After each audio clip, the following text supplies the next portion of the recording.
Anong Anong pinagkaiba sa babae at sa ibon? Babae at saka ibon. Anong pinagkaiba? Ang babae, yung babae na yon, ibon ba din yon? Tao, siyempre babae. Tao. Ah. Ibon, babae, babae. Ang pinagkaiba. Yung ibon, pumapasok sa babae. Yung babae, hindi pwedeng pumasok sa ibon. Sasagutin ko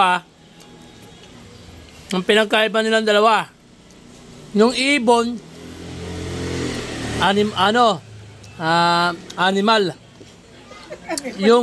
Yung babae,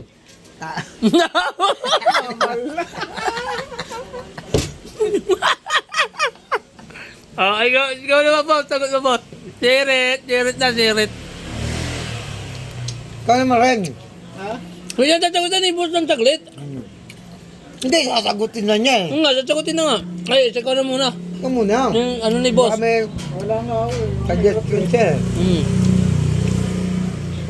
Ibon, baka babae. Yung pinagkaiba daw. Wala nga may ito. Ayan na, nag-iisip pa si boss, oh. Ano ba? Anong sirit na kami? Anong sagot? Wala rin sagot. Ang pinagkaiba sa babae Pabili po. sa ibon, Smarty po. ang ibon, pag bumuka, ang pakpak, lilipad. Oo. Ang babae, pag bumuka, papasok ang ibon. Sabi ko na nga.